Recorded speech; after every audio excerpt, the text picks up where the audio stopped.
Boa tarde. Esse é o nosso terceiro encontro, o penúltimo, né?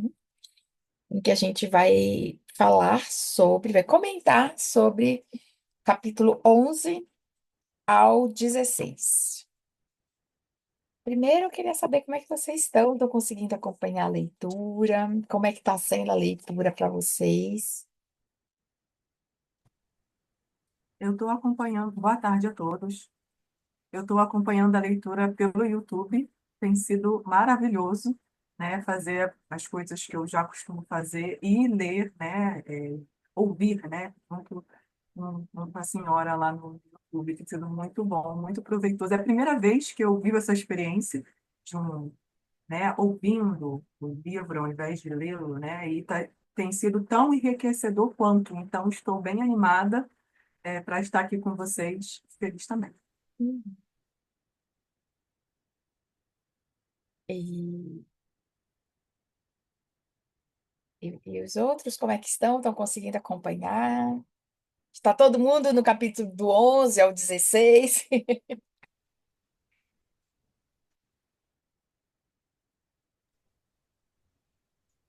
Eu vou iniciar o 15 agora. Ah, tá bom. Muito boa a leitura. Uhum. Eu, Aí eu, é meio viciante, assim. É, né? Você fica querendo saber mais e mais e mais qual vai ser o próximo passo.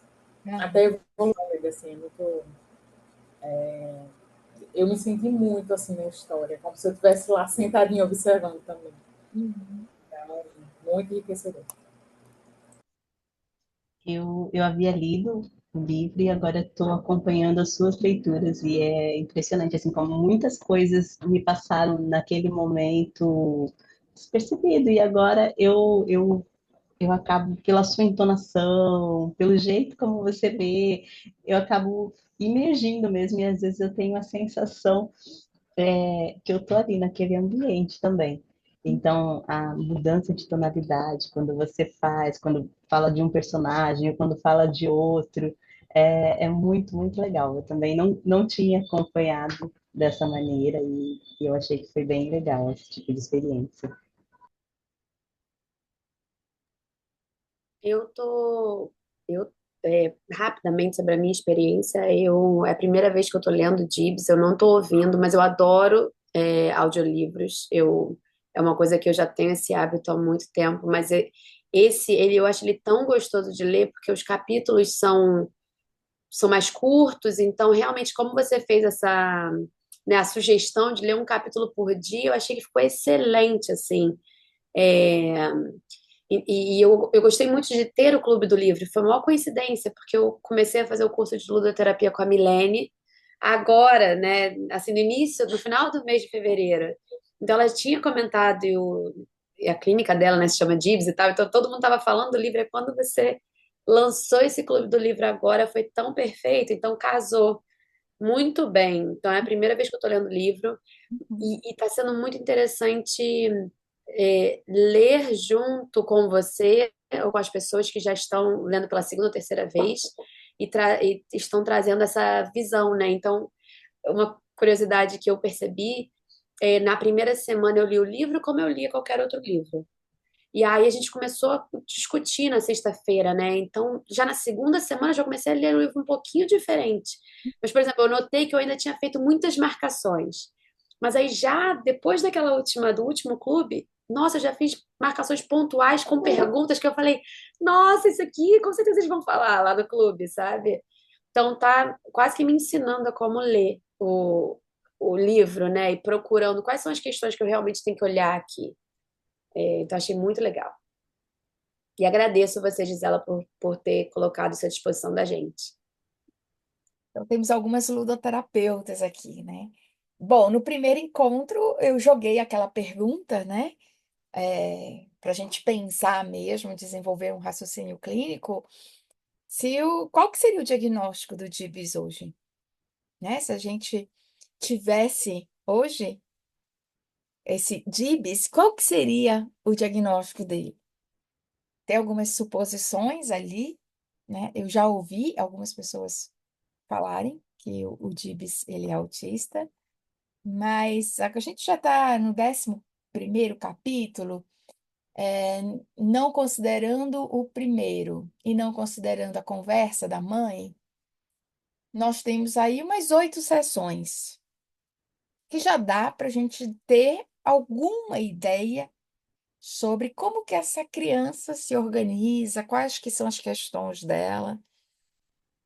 E aí, né, se alguém quiser comentar sobre essa questão em específico, né, acerca se o Dibs, né, seria classificado como autista hoje ou não, se ele é, na verdade, autista, enfim, pensando aí na estruturação mesmo, qual que, como que vocês estão enxergando até esse capítulo aí?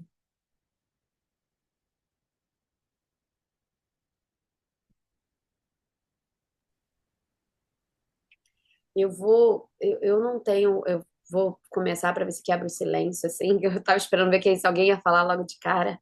Eu não sou psicóloga formada ainda, né? Eu tô no final, do meio para o final, tô no 7º período da faculdade.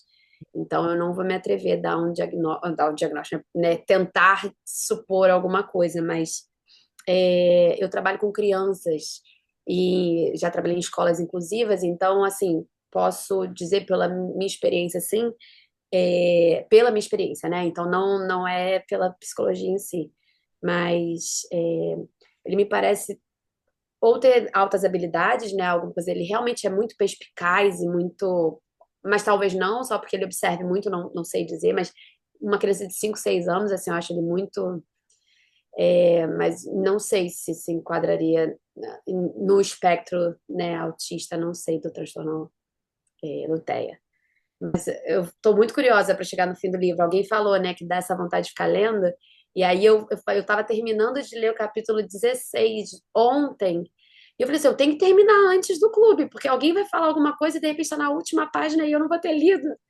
Então eu tô doida para chegar no final do livro também para saber o que acontece. Eu já falo para vocês que, obviamente, se eu estou falando de uma ludoterapia centrada de 1940, né, na década de 40, não vai ter diagnóstico, né? Porque a ideia era focar nessa facilitação do desenvolvimento, organizar alguma coisa que internamente não estava organizada, como as questões das emoções e do que o Dibs passou, né, que a mãe relatou naquele capítulo 4. Então, a gente já pode ter uma ideia aí desses primeiros anos. Eu acho interessante, porque quanto mais tempo esse livro passa, mais atual ele é, em vários sentidos, né? Se a gente se amarra apenas no capítulo 1 e 2, a gente já sai com o diagnóstico fechado do DIPS. Se a gente vai para a escala, sei lá, um MCHAT da vida, sim, só com a observação, a gente já sairia com o diagnóstico do DIPS. E daí o perigo, né? Porque no decorrer desses capítulos, a gente está no 11º, a gente já vê o quanto que o Dibs é muito diferente internamente daquilo que ele mostrava para as pessoas, daquilo que ele queria mostrar para as pessoas. Então, aquele Dibs do capítulo 1, do capítulo 2, não é o Dibs mesmo. Era só a reação dele diante de uma dor muito profunda, né? Então, já fica um alerta aí para a gente pensar, né, que se a gente trabalha com avaliações diagnósticas ou se a gente recebe alguém na nossa clínica com questões já de avaliação, às vezes de uma sessão, já por algum profissional da saúde, já diagnostica como TEA, não quer dizer que seja. A gente precisa ter esse cuidado de avaliar muito mais. Então, hoje eu recebi uma comunicação, né, de alguém, eu recebo várias mensagens por dia de pessoas que eu não conheço, sejam pais, sejam mães, sejam profissionais, sejam parentes, e a mensagem mais ou menos, e a pessoa printou o laudo, né, psicológico, aquelas considerações finais, e no laudo estava colocando que a criança não tinha, a idade do DIB, 6 anos, e a criança não tinha habilidades sociais referentes àquela idade, e por isso estava sendo diagnosticado com transtorno do espectro do autismo. E a minha primeira pergunta, tá, mas a gente não diagnostica autismo com uma coisa, né? É uma forma de estar, né? A gente pode olhar para vários ângulos. O principal deles, né? Existem três formas da gente olhar. A gente só observa e pega também a observação dos pais. Então, é uma observação em terceira pessoa, que a gente chama, ou seja, a partir de um terceiro. Tem uma observação a partir do que aquela criança, ou aquela pessoa, ou aquele adolescente conta sobre si mesmo, como que é a sua experiência no mundo. Então, essa é uma narrativa em primeira pessoa, né? E, e tem uma outra narrativa que é a que eu acho que a gente deveria observar e expandir aí o nosso olhar, que é a partir da relação, desse entre. Como que se dá aquela relação com aquela pessoa?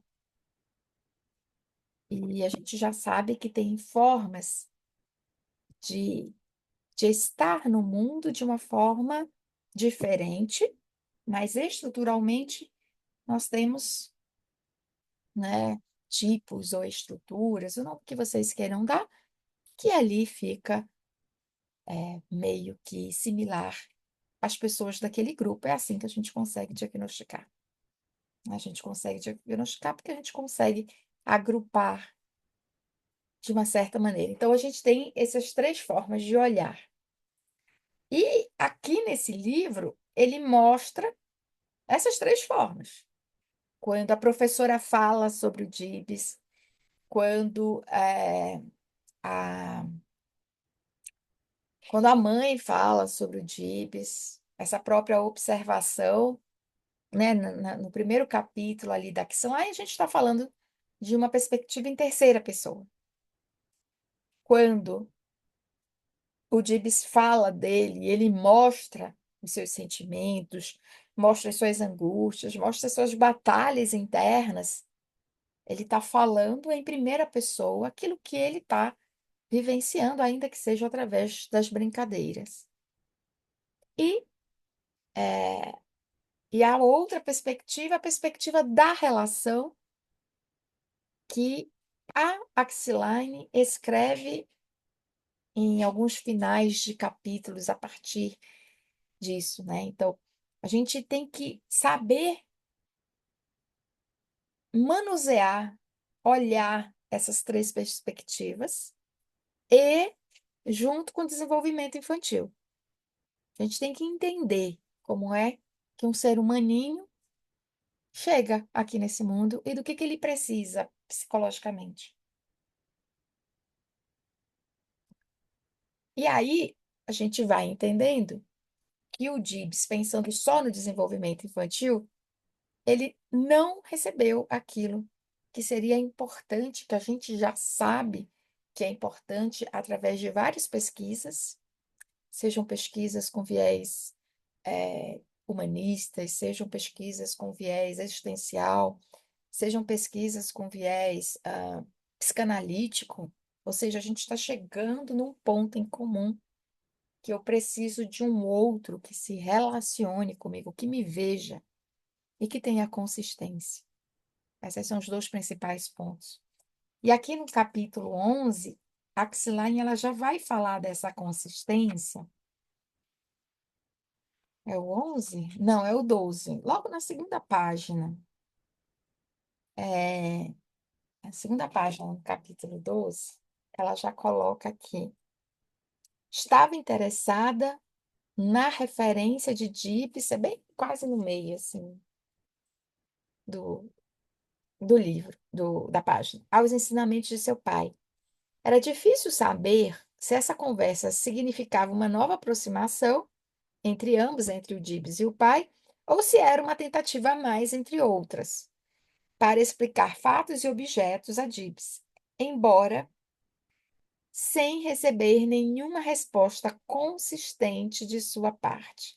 Eu acho que esse é um grande ponto. O Gibbs tinha muita, ele vivenciava muita inconsistência na família. E essa inconsistência desse contato, dessas relações, desse emocional que precisa ser construído, dava para ele o que depois a Xilane vai falar, que esses mecanismos de defesa. Ou seja, ele se protegia, né? Já que ninguém queria se relacionar com ele, já que ele era uma criança que, que era tratada de uma certa maneira desde os 2 anos, então é interessante a gente pensar nisso. Então, esse é um ponto-chave, eu acho, que quando a gente pensa na infância, essa consistência que a gente precisa ter enquanto esse adulto cuidador que está ali ajudando essa criança a formar as instâncias psíquicas. Eu preciso de uma estabilidade.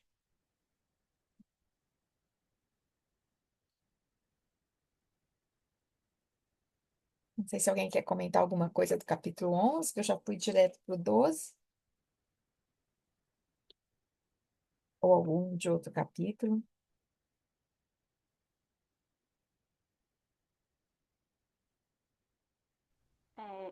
Vocês estão me ouvindo bem?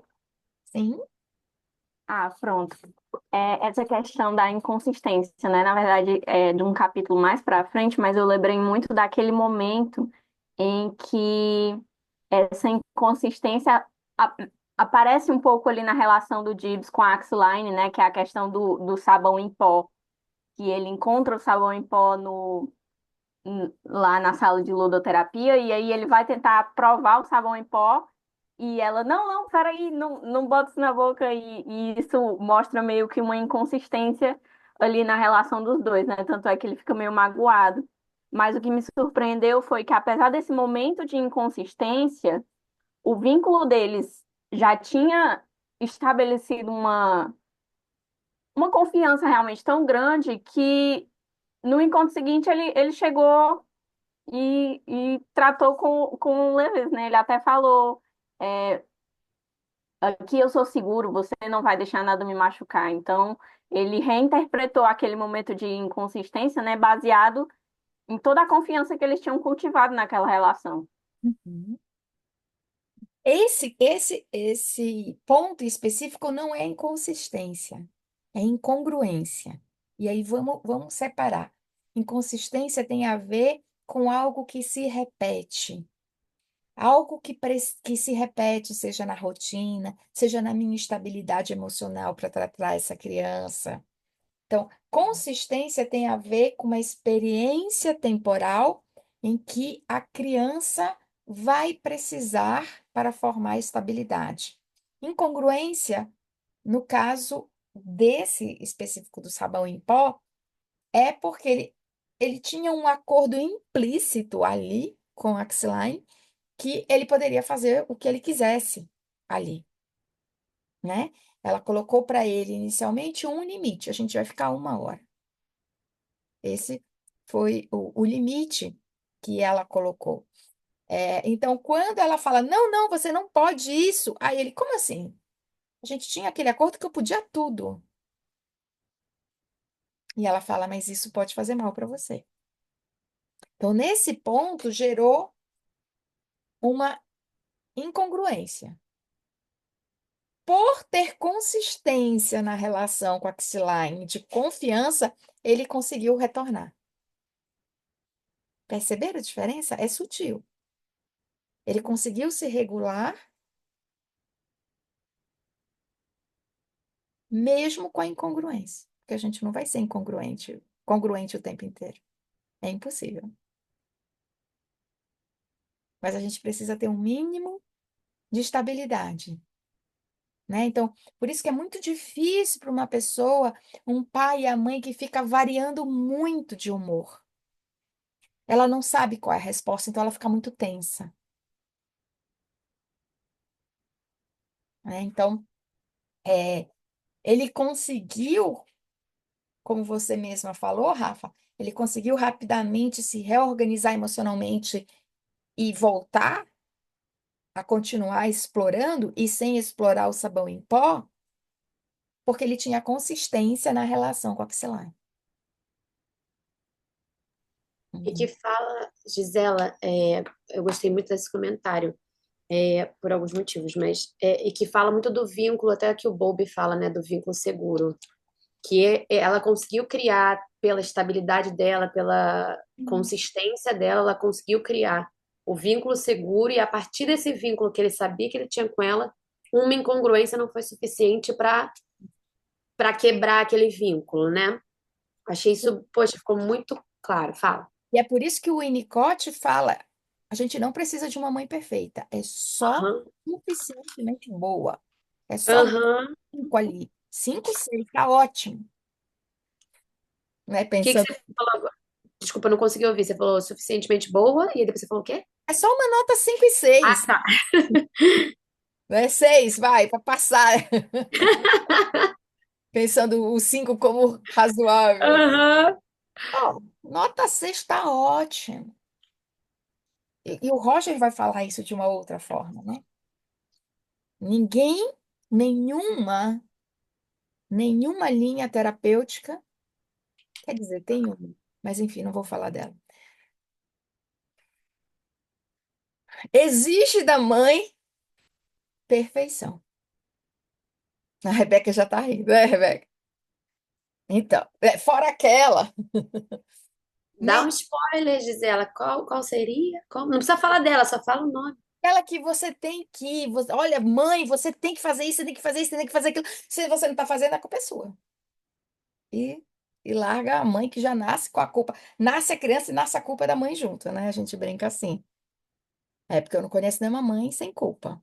Mãe sempre vai ter em algum nível. A Carol já tá rindo ali. Né? A gente não precisa acrescentar, isso não vai ajudar em nada. Até porque a mãe também não tem culpa, né? É aquela formação ali daquela família. Mas para nós pode ser muito difícil entender essa constelação da família do Gibbs, mas dentro de uma família, lembra que o valor é a inteligência, tá todo mundo ali, ó, dentro dos conformes. Falando de mãe, queria aproveitar um pedaço. Posso? Tem um trecho que a hora que eu li assim, nossa, meu coração ficou feliz. Quando deixou a sala na presença da mãe, levantou o olhar para mim e disse: Até logo de novo. Voltou-se então e correu o mais rápido que podia pelo comprido hall. Virou-se, correu de novo, estendeu os braços para a mãe, clamando enquanto abraçava: Oh, mamãe, eu te amo! Ficamos ambas surpresas diante da espontaneidade da expressão de Dibs. De súbito, lágrimas afloraram aos olhos de sua mãe. Ela abraçou a cabeça em sinal de ela abalançou a cabeça em sinal de despedida e saiu apertando a mão do filho nas suas. Gente, isso eu acho que de- assim, eu não sei nem colocar em palavras, né?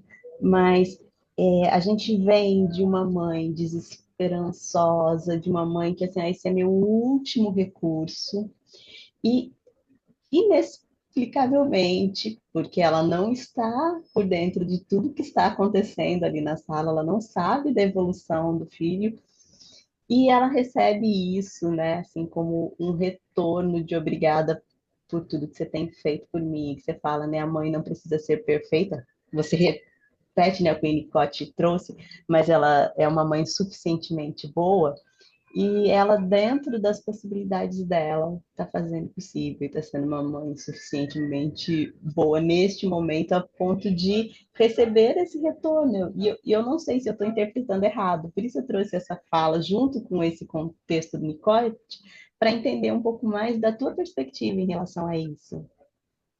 A gente nunca pode esquecer, quando a gente trata uma criança, de entender qual é o valor da família. A gente vai entender, só vou fazer um arranjo e volto. Acho que você tem essa percepção, é isso mesmo, mas teve uma mudança na mãe, porque logo depois, isso aqui é o capítulo 16, né? Quando ele espontaneamente diz pela primeira vez, mamãe, eu te amo, e abraça ela. E ela fica emocionadíssima. Logo no dia seguinte, ela liga para a Xilaine. Oi, quero falar com você. Vamos falar de novo? E aí ela conta, já vou dar o spoiler porque eu preciso fazer, que lembra qual é o valor dela? Da intelectualidade, do saber, da inteligência. Ela ensinava para o Gibbs, a partir de logo do segundo ano de vida, ela passou a ensinar coisas cognitivas para o Gibbs. Ela ensinou ele a ler, ele já sabia ler desde os 2 anos, por isso que ele sabe ler. Ela ensinou matemática, e aí ela foi ensinando, porque para ela e para a família dela, esse era o valor, né? E lembrando, vamos situar sempre a mãe no tempo e no espaço. A gente está falando de uma época em que a gente não tinha teorias de desenvolvimento infantil. E essa mãe nunca tinha entrado em contato com o bebê. Ela estudou o bebê anatomicamente na faculdade. Ponto. Então, ela quis transmitir para o filho aquilo que da família dela era o mais importante. Hoje a gente já sabe que isso não é o suficiente, muito pelo contrário, né? Esses primeiros anos, não se preocupe com o cognitivo, ele vem depois. Eu preciso de uma estrutura emocional. Esse é o principal. A gente já sabe disso hoje. 50 anos depois, 70 anos depois, né? Porque esse livro foi publicado em 64, vai, mais de 60 anos. Então, ela estava oferecendo para ele aquilo que ela achava que era importante. E, né? E com várias outras questões foram aparecendo. Então, a mãe, mesmo com toda esse olhar, ela é muito rígida, né, no sentido em que ela não tem muita flexibilidade, tem que ser dessa forma, o chá tem que ser servido dessa forma. Tem uma hora que o Gibbs imita a mãe falando, né? Tá errado, não pode ser assim, tem que ser dessa forma, né? Essa rigidez da mãe, essa austeridade. E mesmo assim, essa mãe foi capaz de ir se transformando a partir do Gibbs se transformar, né? Ela foi tocada por esse filho, que aqui já estava com 6 anos, né? Ele já tinha feito o aniversário, e que pela primeira vez ele corre para ela de uma forma espontânea. E eu acho que o mais importante, Daniela, nem foi Mamãe, eu te amo, dessa cena. O mais importante foi apertando a mão do filho nas suas. De toda essa cena, o mais importante para mim foi isso. Porque esse apertar de mão tem um ajustamento entre o meu corpo e o seu corpo. Tem um ajustamento de força, de pressão, de encaixe, de posição. Então, para mim, era como esse apertando, né? E provavelmente eu imagino que ele apertou, aí é só uma imaginação mesmo, né? Então, os dois apertaram essa mão. É como se nesse momento eles estivessem recomeçando esse caminhar de contato. O contato real começou nisso. Não sei se faz sentido para vocês, Faz sim. né? E aí eu É, até penso, né, o quanto tantas e tantas mães fazem aquilo que elas têm no momento, né? E aí que não é o, o afeto dado da forma como se espera, mas era o que ela tinha para oferecer naquele momento, dentro dessa estrutura rígida que ela estava. Uhum. E aí que eu acho que nós, enquanto profissionais da saúde ou professores, a gente pode cometer um erro muito grave de como eu sei o que é o desenvolvimento humano, logo você não está fazendo, logo você é culpado e você tem que fazer. Eu acho que não é esse cartesiano. Isso, logo é isso. Eu acho que muito do nosso trabalho é entender o funcionamento dessa família, entender o valor para mim. Isso é o que mais me orienta. Peraí, qual que é o valor dessa família? O que que essa família precisa, né? O que que orienta essa família? Por exemplo, uma família que precisa de muito controle para saber exatamente o que vai acontecer, até um tempo atrás eu diria para você, dificilmente ficaria comigo, né? Porque eu estou a partir de uma perspectiva que é vamos ver o que vai acontecer, vamos observar, né? Vamos vivenciar, ao invés de dizer vamos fazer isso, isso e isso. Então, nessa sessão, olha, então seu filho está com essa questão, sei lá, de medo aqui, de ansiedade. Então, a gente vai trabalhar dessa forma, a gente vai fazer esse, né? Já planejando aí as próximas sessões, em tantas sessões.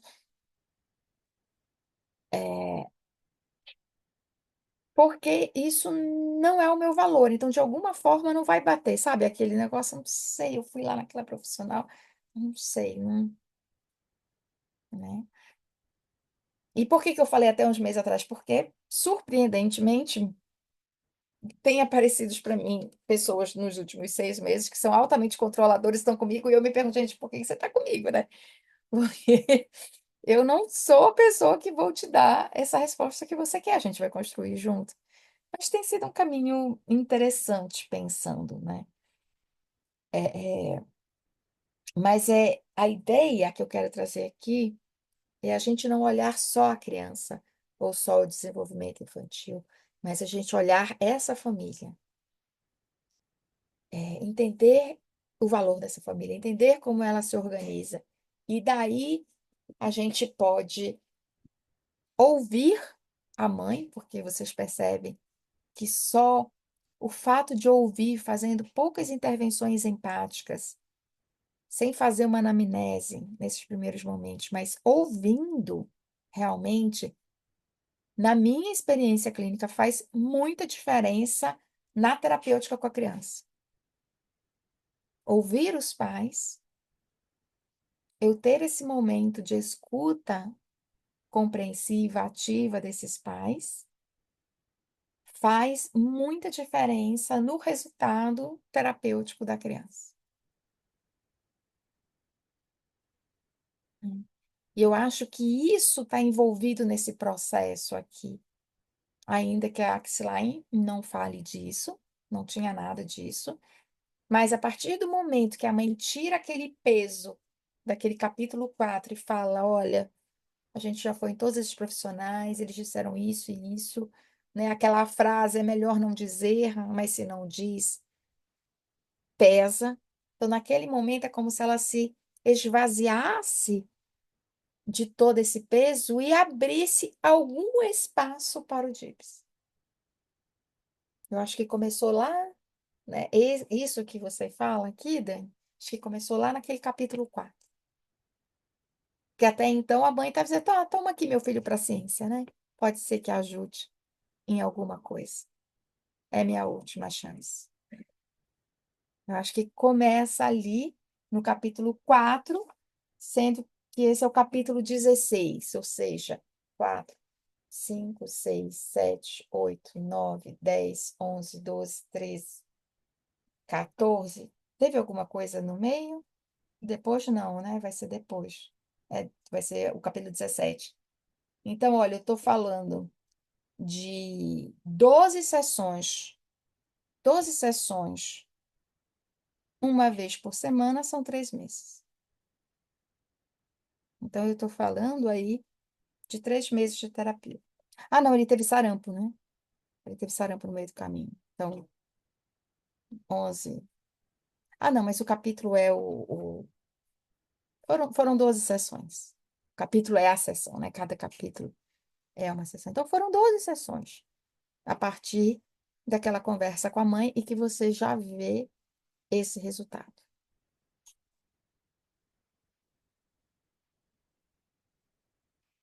E eu acho que o ponto principal dessa mãe que me sensibiliza é essa capacidade dela de, apesar de eu ter essa imagem do meu filho, eu me abro a essa mudança que aparece, mesmo que seja muito pequena, né? Essa possibilidade dela de abertura em relação ao James, que eu acho que começou lá no capítulo 4. Enfim. Thaís, você ia abrir o microfone, fechou. Eu tenho um monte de coisa para falar desse negócio, mas aí eu vou me conter, porque tem um monte de gente para falar. Nesse momento, eu não lembro exatamente o que eu ia falar. Eu acho que eu ia concordar com a Daniela, que eu também tive uma impressão da felicidade, eu acho que da emoção do Dives.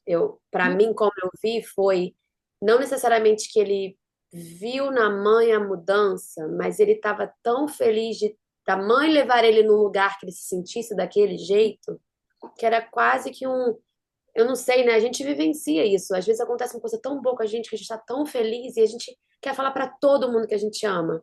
Então, para mim, não foi necessariamente a mãe em si, foi aquele momento de mãe, obrigada, quase assim, ai, aqui é maravilhoso, eu amo estar aqui, sabe? Mas aquela felicidade transbordando, É, né? Então, não necessariamente que ele tenha visto a mudança da mãe, enfim, mas aquela não, não felicidade. acho que ele viu, era essa É, é expansão. isso, A mãe que viu, né? exato, exato, exato. É. Eu acho interessante a brincadeira dele, como que ele entendeu perfeitamente o que era ludoterapia, o que era uma sala de ludoterapia, né? Como que ele constrói isso? Então, no capítulo 12 ele fala, né? Ele fica brincando com a placa, que de um lado está escrito sala de ludoterapia e do outro está não perturbe. E ele fala logo para mim é a página 107, mas ele fala assim, é, ele pegou a tabuleta, né, da mão e virou. Aí ele fala assim, eu sei o que isso significa, esse não perturbe. Quer dizer para todos que, por favor, deixem sozinhos os que estão aqui dentro, que não incomodem, não entrem, não batam a porta.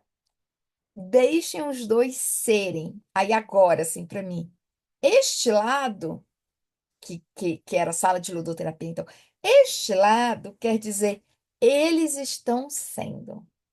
Olha isso, gente. E este outro lado, que é o não perturbe, deixe-os ser. Tipo, não incomoda, deixa. Olha essa significação, né? Eu acabei lembrando das crianças que eu já atendi, né? E quando a gente está aqui, né, sentindo a alegria, a felicidade dele nesse momento que a gente está discutindo, eu fiquei lembrando desses momentos das crianças no consultório, né? E aí fez uma coisa que dialogou muito, né? E para mim foi muito significativo poder recordar todos esses momentos, né, nessa leitura também. A gente vai E eu lembrar. tô, eu tô sentindo que, à medida que eu passo mais tempo aqui com vocês, né, parece que a nossa sensibilidade vai melhorando, vai ampliando, vai, né? Essa é a ideia. Tô adorando, ó, eu acho que estou ficando viciada, hein? É essa que é a ideia. E é interessante como ele vai. Me lembrou uma parte, né? Falando de lembrar, me lembrou uma parte que ele pergunta: faltam 5 minutos para acabar? Que ele vai controlando o tempo para ver o que que dá para brincar em 5 minutos, né? O que que dá para fazer em 4 minutos? E eu tinha um. Eu lembro de uma. Quando eu atendi em Campinas, um pitoquinho de gente.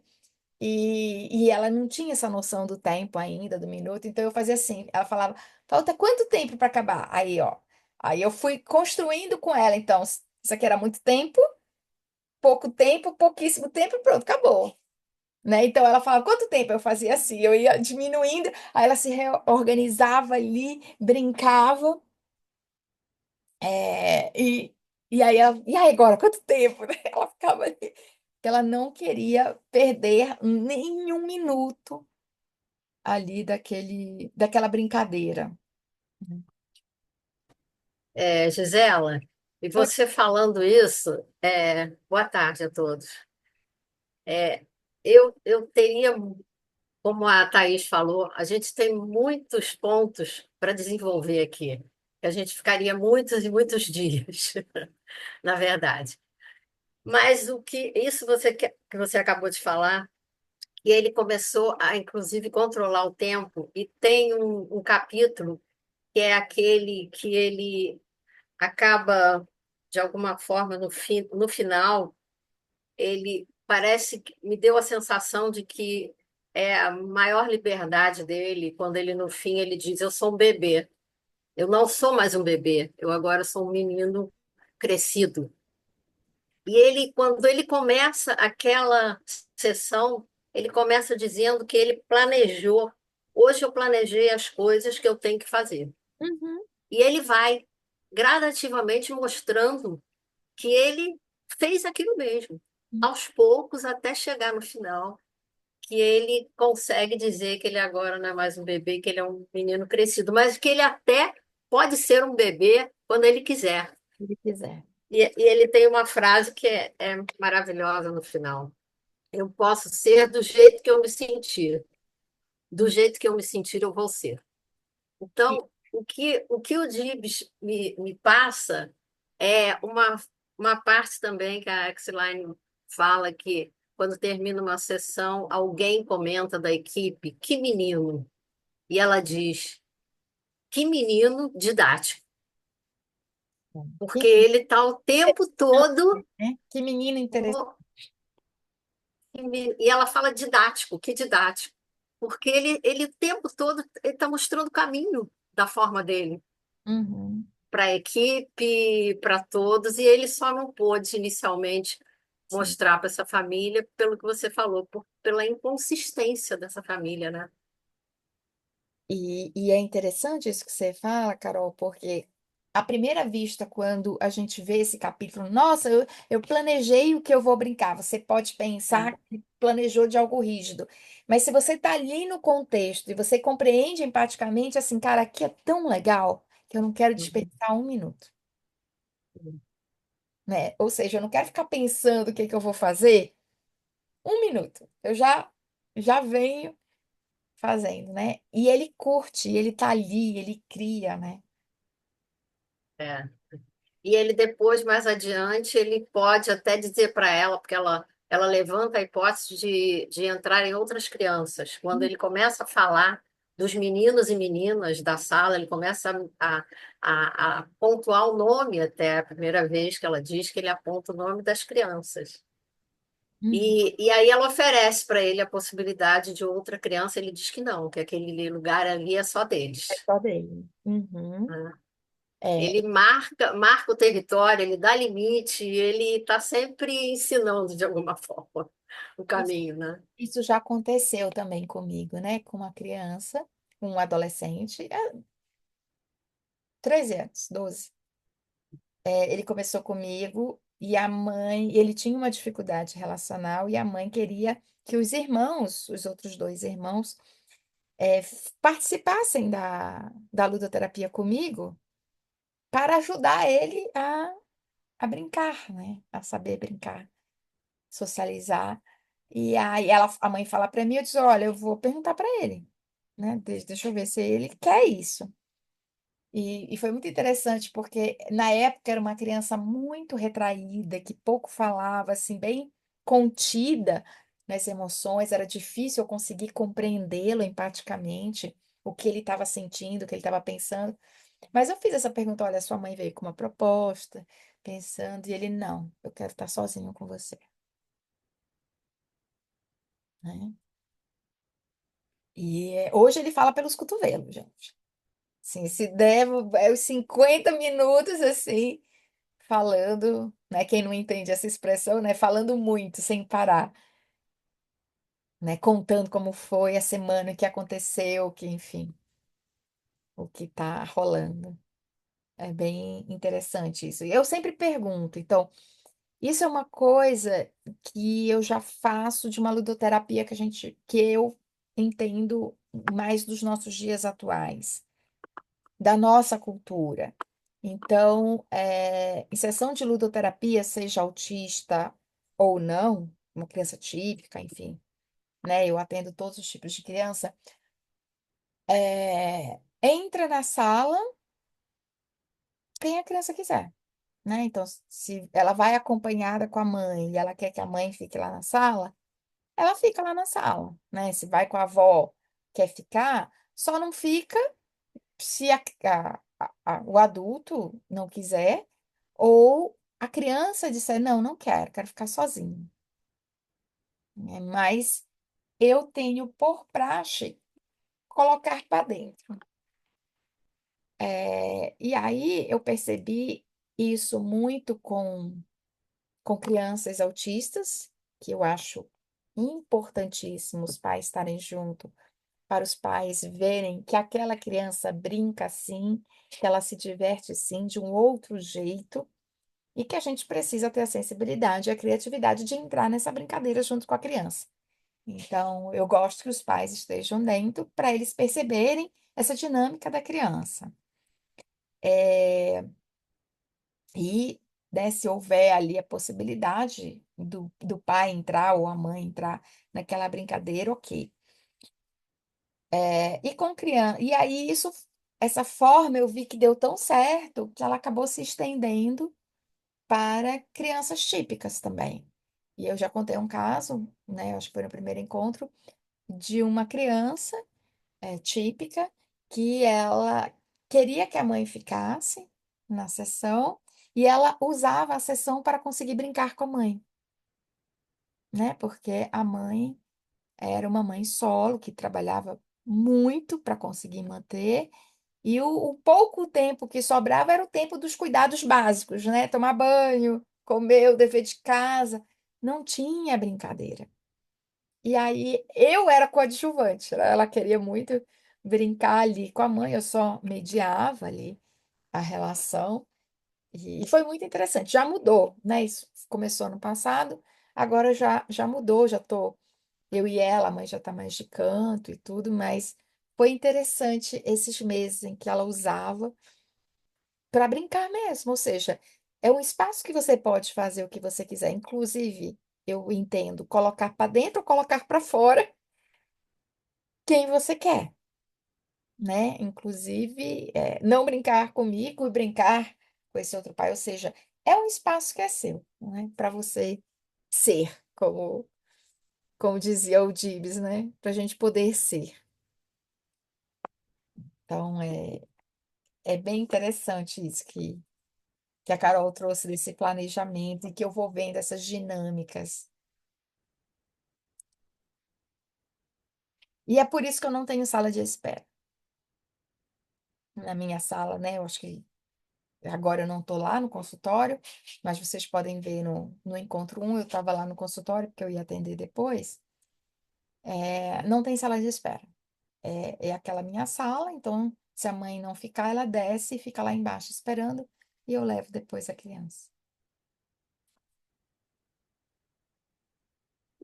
O que mais?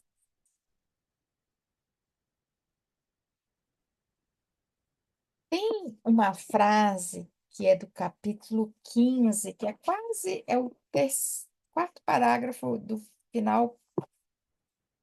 Aqui está aqui o final. É um parágrafo bem aqui assim. que é do 15º, que, que é quando o Gibbs tem aquela sessão difícil, que ele fica na dúvida se ele salva ou não os pais do incêndio, né? Ele cria ficticiamente, faz de conta, um incêndio em que os pais estão ali dentro da casa e ele fica naquela angústia, eu salvo ou eu não salvo aqueles pais que, né, tem todas as questões que a gente já sabe, e no final ele salva. E a Xline fala assim: havia sido uma hora terrível para Gibbs.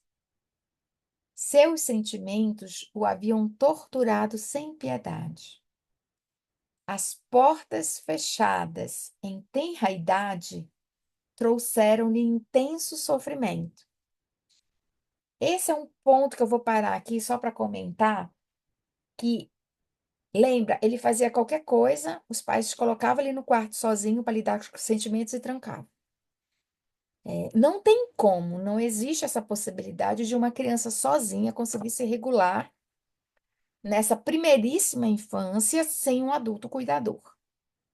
A criança pode ser o Einstein, não vai conseguir. A gente precisa desse adulto cuidador. E era isso que acontecia com Gibbs.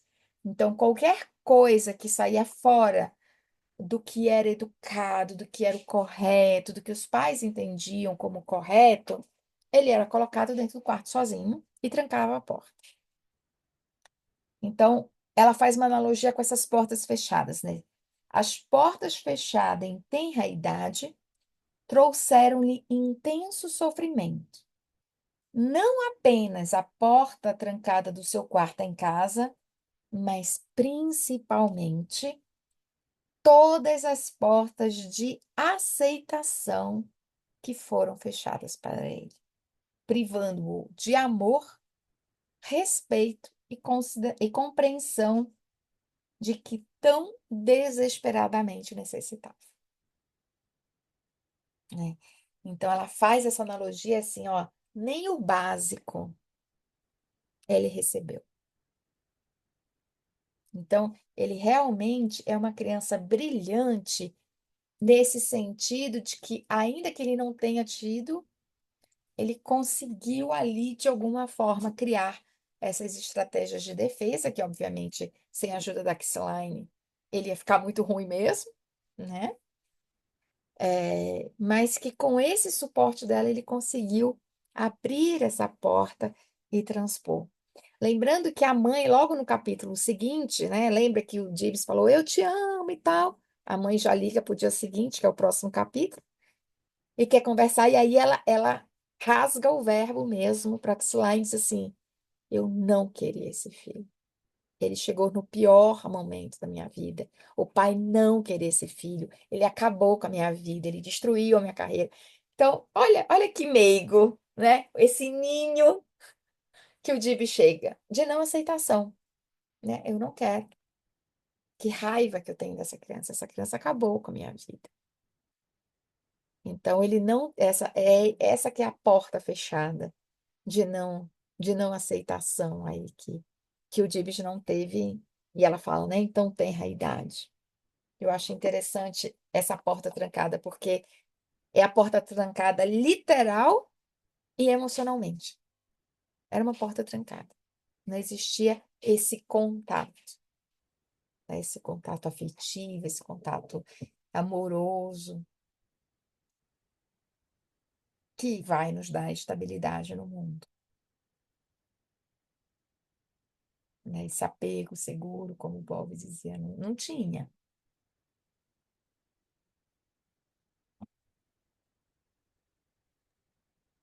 Gisela, e como você falou da família, né? Que é importante a gente entender o valor dessa família. E o valor da família do Dib já foi aí de várias formas, você colocou, e outras pessoas também.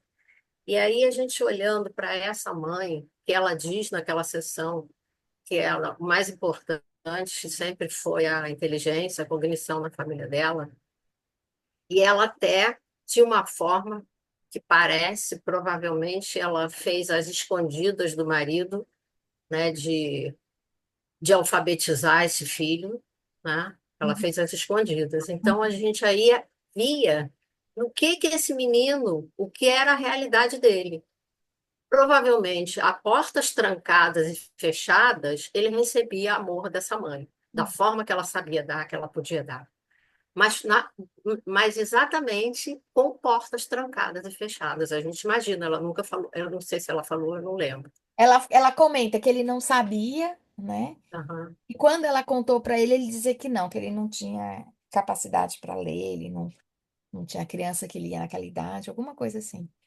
É, pro marido. Uhum. Quer dizer, essa família vivia nessa inconsistência, como você fala, e essa mãe vivia num sofrimento muito grande também. A gente tem muita raiva dela na primeira sessão, em outros momentos também, mas se a gente se colocar dentro do que já foi dito, era só o que ela podia dar, ela deu o que era possível para ela. E o que era importante para ela, né? E o Isso que era importante para ela, para a família dela, para esse marido até também, de alguma forma, ela tentou desenvolver o que era mais importante para eles, né? Mas e vivendo ali num sofrimento, numa dualidade, né? Atroz, né? Então, o que você falou é verdade, a gente precisa entender o valor dessa família também, né? eu acho que o que pegou mais foi o teste e reteste, né? Ela ficava testando o Dibs a todo momento para ver se ele conseguia, né? Aqueles inúmeros testes e que isso cansa. Hoje eu assisti um vídeo, eu até mandei para meu marido, depois eu posso mandá-lo no grupo, que era um cachorro que a dona dele queria dar a comida para ele só se ele desse a patinha. Aí ela pediu a patinha, ele deu a patinha. Aí ela pediu de novo a patinha, ele deu a patinha. Na terceira vez ela pediu, cara, o cachorro já olha assim, sério. Tipo assim, cara, tá aqui, eu já te dei a porra da patinha. Desculpa o palavrão, mas tipo assim, já te dei a patinha, cadê a minha comida? Né? Ela continua, porque ela tá testando ele. E aí ela pede a patinha. E ele vai piorando, assim, esse olhar, tipo. Então, eu fiquei pensando, gente, se o cachorro, né, que não tem o nível de consciência que a gente tem, se incomodou com o teste, imagina o Dibs. Porque nunca tá bom, né, Gisela? Tipo, é que nem essa do cachorro. Tá, mas então 10 vezes, se você acertar, eu te dou. Mas não, não, se você acertou 3, vamos ver se acerta 4, vamos ver se acerta 5. Isso. Não Não, há quem aguente, né? Cachorro ou ser humano, não há quem aguente.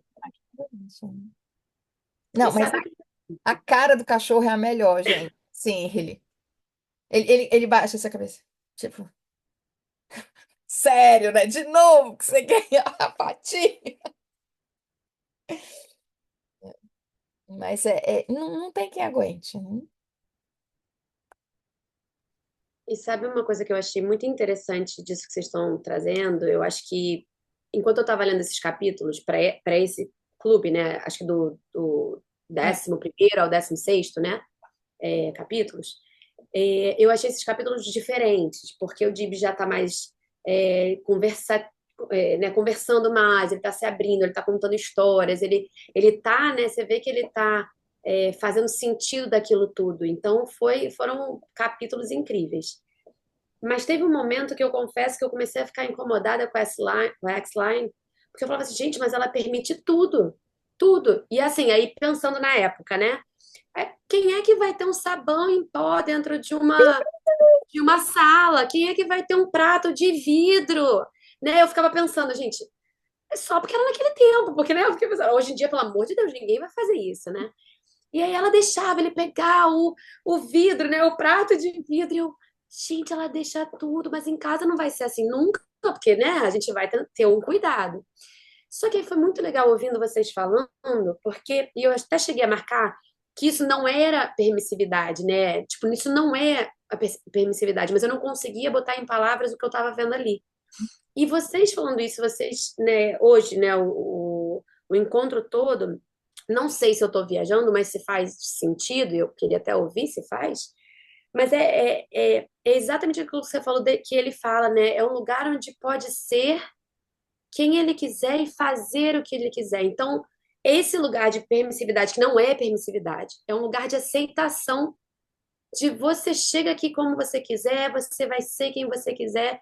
Então, eu acho que o que funcionou realmente é porque, não estou dizendo, né, que ela foi a solução de tudo, não, longe de mim dizer o que foi de fato que funcionou, mas é, você falando, por exemplo, né, que como ele não era aceito em casa. Ali era um lugar que ele não só era aceito, como suas vontades eram ouvidas, como seus desejos respeitados. Tudo bem, num nível talvez, né, assim, muito alto, que numa casa com uma mãe, com um pai tentando ensinar coisas não seria igual, porque eles teriam outras regras que não só saíam em uma hora, mas eu fiquei pensando se não é exatamente isso, essa permissividade que me incomodou um pouco, que eu falei, gente, por que que ela deixa tudo, tudo, tudo, né? O cuidado dele físico, que eu pensava, se cair o prato, pode quebrar, ele pode se machucar, mas ela ainda assim deixava. Então, foi tão legal ver o negócio do sapólio, né, do sabão, porque eu falei, ah, finalmente, achei que ela ia deixar ele comer o sabão todo. Exatamente. Então, não sei, assim, me veio agora essa conclusão de que é um lugar de aceitação, né? É um lugar de aceitar o que ele trouxer naquele dia, o que ele quiser fazer, e isso é que vai realmente expandindo e abrindo ele para criar uma segurança interna, autonomia e se sentir aceito, respeitado, tudo isso que você falou que ele não teve, Uhum. né? A Rafaela até comentou aqui, a primeira mensagem dela é que ela está acompanhando a minha leitura comentada de 2023. Na minha leitura comentada de 2023, quando chega nesse do sabão, eu disse: olha, gente, isso aqui não acontece hoje em dia, não. A gente não vai deixar o material de limpeza acessível para criança. Porque se você deixar, eu vou te mandar prender, né? Eu cometo alguma coisa assim. Porque realmente hoje a gente tem outras noções, né? Então a gente coloca dois limites, né? O limite do tempo, do horário que acabou, e detalhe, eu nem às vezes uso esse limite, eu só uso se é importante, no caso especificamente para o autista. Só abre parêntese aqui. Mas com certeza o limite de segurança física da pessoa, né? Dela e de outros, ou seja, é, já que a Thaís é aluna da Milene, eu lembro quando a Milene atendia lá em Brasília, que era um prédio, né? E a criança queria jogar pela janela os brinquedos. E ela disse: não, e se passa alguém lá embaixo e cai e machuca? Então, em certas coisas, esse limite. Mas eu faço esse comentário na minha leitura, Thais. Olha, ninguém coloca isso. Mas eu tenho coisas de vidro no meu consultório, por exemplo, né? Coisas normalmente que eu ganho ah, de clientes ali, acaba ficando ali. Mas eu acho que a grande sacada do Dibs, que ali ele podia experimentar livremente, sem testes, sem eu estar sendo testado na minha habilidade.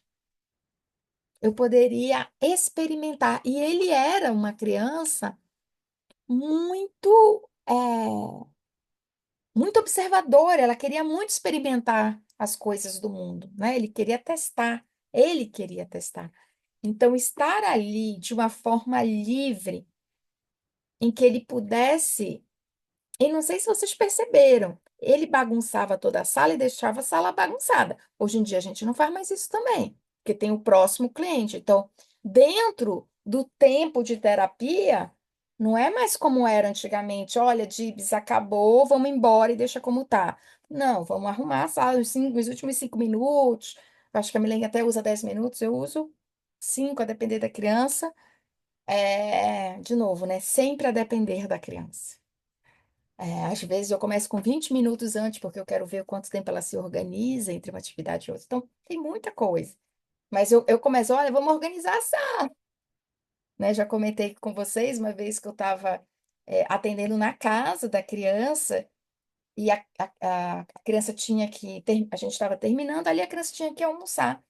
E ela não queria ir, ela queria continuar brincando, e eu falei, ó, então fica aí terminando de brincar enquanto eu organizo. E quando a mãe veio para pegar a criança, ela me viu organizando os brinquedos. Ela, não, Gisela, não precisa organizar. Eu disse, não, amor, deixa eu te contar que isso faz parte. Para a criança se orientar que o tempo está passando. E aquilo está acabando. E foi assim, a mãe chegou, eu terminei de arrumar, a mãe perguntou, vamos subir? Mostrar para Gisela alguma coisa para almoçar? Vamos. E foi, né? Então, essa questão dessa finalização da sessão é muito interessante, mas hoje em dia, que é uma criança atrás da outra, não, dentro da sessão tem a arrumação e a desarrumação. Quer dizer, a desarrumação e a arrumação, a próxima, né? E não era nem ela que limpava a sala, né? Eu achei interessante isso, que uma hora eu disse, mas cadê o boneco que estava aqui? Ela disse, ah, a moça que veio limpar aqui. Eu disse, isso daí não existe, gente, tá? É a gente mesmo, junto com a criança que limpa. E ela sempre ele sempre comentava que tinha alguma coisa quebrada, aí o fulano consertou, o fulano vai consertar. Eu falei, gente, o Dibs também queria jogar um negócio pela janela, não foi? Ela falou. E aí ela meio que. Ela não falou que não, ela falou, bem, se você jogar, eu falei, como assim? É uma opção, ele pode escolher jogar. Mas obrigada, Gisela, fez muito sentido esse final aí, essa conclusão que você fez. Eu demorei a entender essa frase dela, até que tem essa, que foi a Milene que achou essa tese de doutorado de uma moça lá da Universidade do Texas, que escreveu em 2020 sobre a história da Kixline e tem foto do local. E aí eu entendi que era térreo. Então, se jogasse, estava embaixo. Olha, eu acho que. Deixa eu ver se era isso. Era de Ohio? Não, era. Ah, não, eu me confundi. Ele estava em Nova York, não foi? Ah, essa aqui é a de Ohio, só para vocês terem uma ideia. Mas ela era na época de Nova York. Então, até o limite dela é interessante, né? Eu não tenho essa capacidade ainda. Eu dou um corte, mas ó, vai machucar. Eu falo assim, lembra do nosso combinado? Que é o único combinado mesmo que eu faço, porque o tempo é variável. Você não se machuca e eu não me machuco. Ninguém se machuca. Esse é o combinado, né? O meu não dá para jogar para fora, ainda que tenha aquela janela, porque ela é trancada sem chave. Mas esse é o combinado, ninguém se machuca. Lembra do nosso combinado? Você não machuca, você não se machuca e eu também não me machuco. Hum. Mas é interessante a forma como ela vai colocando os limites, sim, porque até o sabão, quando ela falou não, não, não, depois ela fala, né, pode trazer malefício à sua saúde, dela dá uma. E ele, como que eu vou saber se eu não posso experimentar? É bem. Eu lembrei de uma criança, né, que eu atendia na escola, e aí esse limite também foi construído, assim. E, nossa, o primeiro dia foi horrível, assim. Ele avançou em mim e tudo mais. E Cena as de pessoas guerra, né, queriam. Rebeca? Oi? Cena de guerra. E aí as pessoas queriam, não, nossa, tem que conter ele. Eu fiz, olha, eu me machuco e ele não se machuca. Depois isso vai sendo construído. E aí eu não fazia contenção, óbvio, né? Eu fazia só movimentos assim. Com o tempo você vai pegando a prática. E aí você vai protegendo essa criança não se machuca, mas também a gente não contém ela. E aí, nossa, depois ele, questão de tempo, assim, né, de respeito, até ele se organizar também. É tanto que, às vezes, depois da crise, ele percebia que tinha machucado, ele começava a chorar desesperadamente, aí pedir desculpa, e dizer que me amava. Então, assim, é, isso foi construído. Assim, é muito caótico no início, mas o jeito que ele foi se construindo também, se permitindo e se entendendo, foi estabilizando. Óbvio, tinha outras crises, né? Mas ele sabia o tempo de sair de sala, ele corria, e depois ele fazia assim, agora vamos descer, né? Eu falei, sim, aí ele pegava minha mãozinha, a gente descia e ia para a sala de aula. Então, é muito. Eu até lendo, né, o livro, eu fazia, meu Deus, o quanto de coisa que ele construiu. Óbvio, tem um papel muito importante dela, né?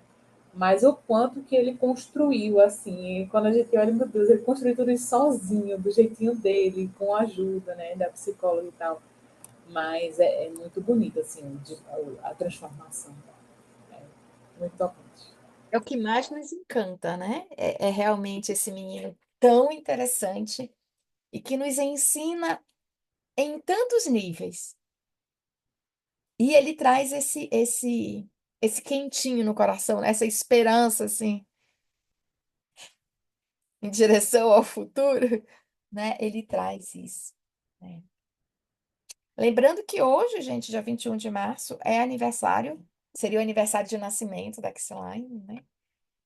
Eu acho que é 1911 que ela nasceu, mas é hoje, dia 21 de março, e o nosso próximo encontro não vai ser na sexta, vai ser dia 31 de março, que seria o aniversário dela de morte, e 31 de março é numa segunda-feira, então o nosso encontro, o último encontro, será dia 31 de março, às 20 horas, ou seja, uma segunda-feira.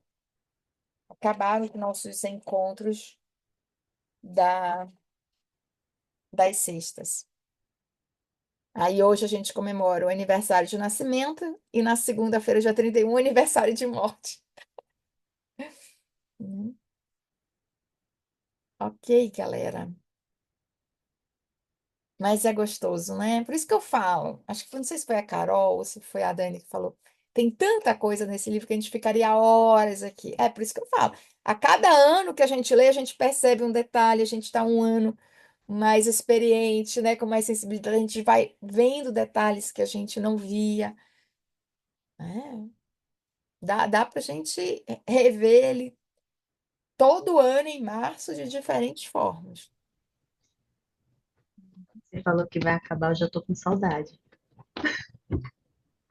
A Eu gente já podia estava começar a ler esse aqui, ó. Eu ia falar isso, Daniela. A gente já podia começar a ler um outro. Depois esse, Pensar, e assim por diante. Podemos pensar. Esse outro que você pegou de ludoterapia Esse. tem no Brasil de ludoterapia fora esses dois da Kissiline. Mostra aí, Dani. Tem o Dibs que a gente está lendo. Não, o outro. O Ah, o do... outro. E tem. Peraí, eu vou tirar, tem uma coisa no fundo, eu não sei tirar, gente. Eu vou tentar pôr próximo. Eu acho que eu Ah, tô com ele aqui. deixa eu ver onde que eu tiro esse efeito aqui. Que não. Lá no ícone vídeo, tem uma setinha para cima. Nós temos esse e o Ah, esse daqui, ele foi escrito antes dos Dibs. Ele foi escrito em 1947, se eu não me engano, e o Dibs veio depois.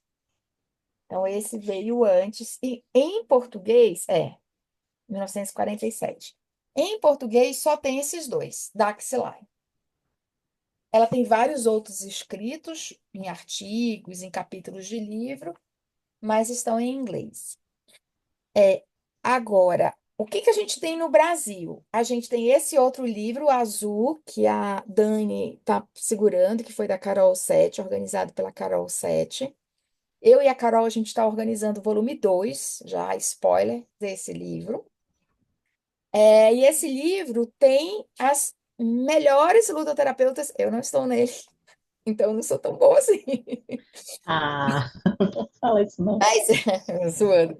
Mas esse livro estão os melhores ludoterapeutas do Brasil, de norte a sul, de leste a oeste, né? Cada uma contando a partir da sua experiência.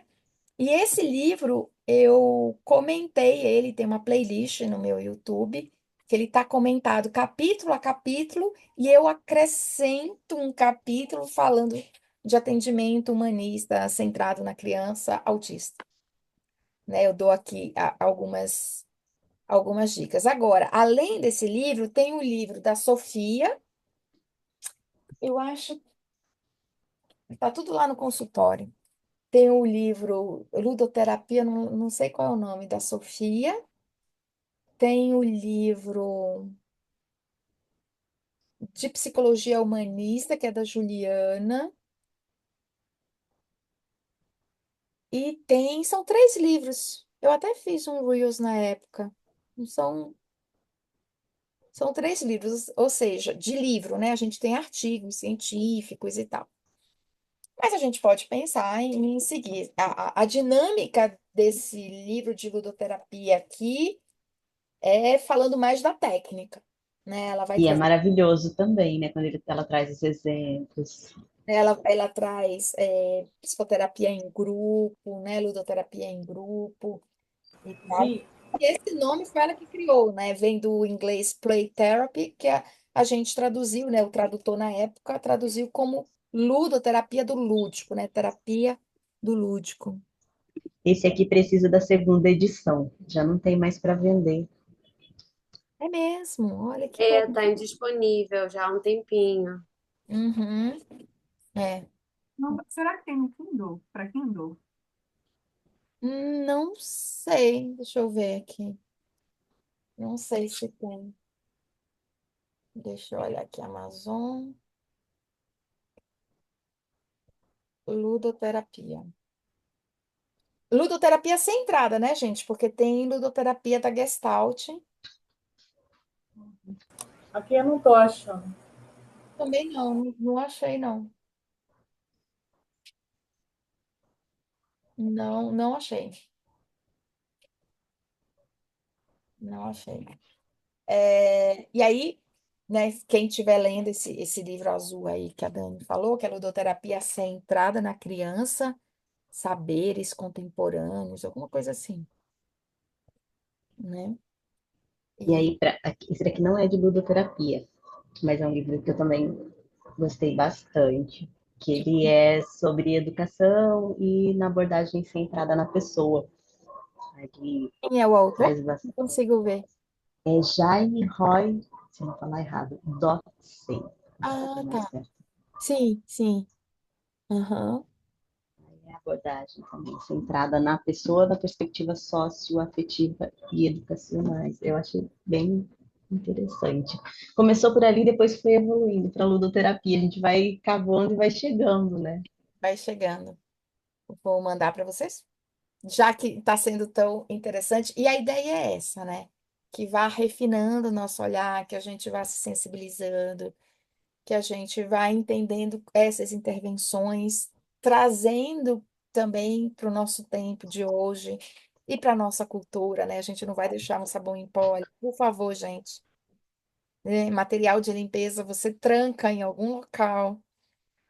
Não deixa, não faz parte ali. Lembrei de outra, Thaís, que ela deu um limite nele, que foi quando ele tentou abrir uma coisa nova. Ele abriu, ou não lembro se era uma tinta, se era um papel que estava dentro do armário. Ele abriu o armário e viu que tinha coisa nova lá e ele ia pegar e ela disse: Não, a gente termina de usar o que está aqui disponível e só depois abre. Mas eu tenho certeza que Acho que era matinta. ela só colocou esse limite porque era coisa da universidade, porque eu acho que se fosse ela não ia. Tipo assim, né? Tem aquela verba curta da universidade, né? Porque ela estava dentro de uma universidade, fazendo essa pesquisa científica.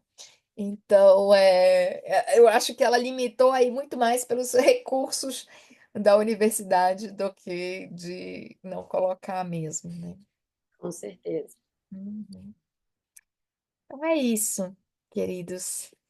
É, esse livro azul, eu não leio o livro, até por conta dos direitos autorais, né? Ele foi lançado ano passado, no dia 8 de março, tem um ano e pouquinho, porque a gente fez o primeiro seminário de ludoterapia. E a gente pode até pensar, né? Talvez no encontro aqui em São Paulo, a gente se organizando para fazer alguns workshops, algumas conversas de ludoterapia, para a gente começar a realmente se organizar, né, enquanto profissionais, no sentido de troca mesmo, de experiência, que a gente possa crescer enquanto profissional. E aí, esse livro, eu comento ele. Eu não leio, eu só comento, mas assim, um comentário parágrafo a parágrafo. Acho que cada capítulo tem 1 hora, assim, de vídeo, ok? É isso, gente. Muito obrigada. Fico muito feliz que vocês estejam encantados pelo Dibs e o quanto que isso traz muitas reflexões, né? Na nossa vida, nos nossos atendimentos, com as nossas crianças, com a nossa própria criança. Enfim, são várias coisas.